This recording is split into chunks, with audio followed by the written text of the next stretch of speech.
Hola, benvingudes i benvinguts a aquestes càpsules de formació. Aquí tractarem el concepte de creixement de la població. Per una millor comprensió de qualsevol societat és necessari conèixer com és la seva població. Per això, la demografia estudia els processos que determinen l'estructura de les poblacions i les seves dinàmiques. Quan parlem de l'estructura de la població ens referim a com és aquesta població, per exemple, quants homes i dones n'hi ha, quanta gent gran i quants joves, quin percentatge de població estrangera i altres aspectes que tenen a veure, com si diguéssim, amb la forma de les poblacions, amb la seva estructura. Les variables sexe i edat són fonamentals per fer-nos idea de com és aquesta estructura. Una manera clàssica de representar l'estructura d'una població són les piràmides poblacionals, en les que se grafica el volum d'homes i dones que hi ha a cada edat o en cada grup d'edat. Quan parlem de les dinàmiques demogràfiques ens referim sobretot a tres grans fenòmens que es donen al si de les poblacions i són la fecunditat, la mortalitat i la migració. Aquests fenòmens són processos, és a dir, no són fenòmens estàtics, sinó que són els que fan canviar l'estructura de la població al llarg dels anys. La fecunditat, la mortalitat i les migracions canvien amb el temps històric i es combinen per a donar forma a una població determinada.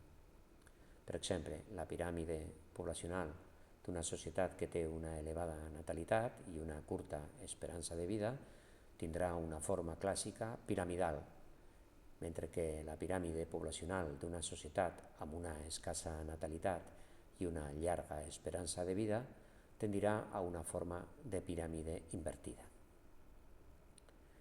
Si la representació clàssica de l'estructura de la població és una piràmide poblacional, per a representar les dinàmiques demogràfiques fem servir els gràfics d'evolució, en els que es pot observar com ha anat canviant el fenomen que s'estudia al llarg del temps.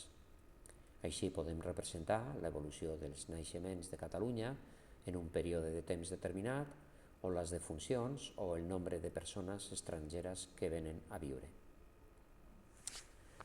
A banda d'aquests fenòmens com la fecunditat, la mortalitat i les migracions, n'hi ha d'altres fenòmens demogràfics també de gran interès per conèixer les nostres societats. Per exemple, la nupcialitat, és a dir, com es formen les parelles, l'estructura de les famílies, com són les unitats de convivència, la divorcialitat i la recomposició de les parelles, l'emancipació dels joves, etc.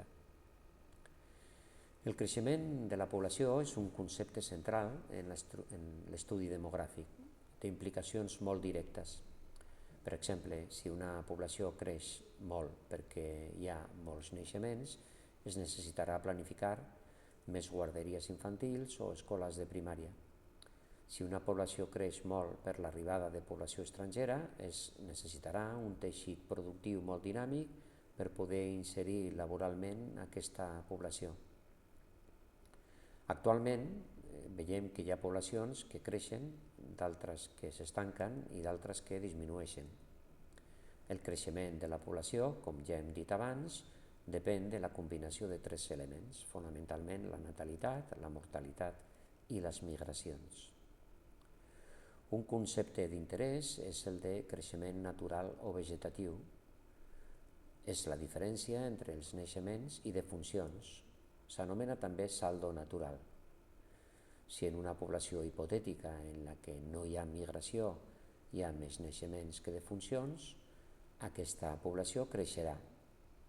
A l'inrevés, si en aquesta població hipotètica hi ha més defuncions que naixements, la població disminuirà. Però en la vida real, totes les poblacions, excepte en alguns casos d'aïllament total de poblacions primitives, incorporen un altre fenomen molt important que és el de les migracions. Quan parlem de migració fem referència a dos processos. El de la migració, el volum de persones que marxa d'una societat a viure a una altra, i el de la immigració, el volum de persones que entren a viure a una població. Així doncs, tenim un altre concepte important que és el de saldo migratori. que és la diferència entre immigració i emigració. Quan el saldo migratori és positiu, vol dir que hi ha més entrades que sortides, és a dir, més immigrants que emigrants. I si és negatiu, n'hi ha més emigració que immigració.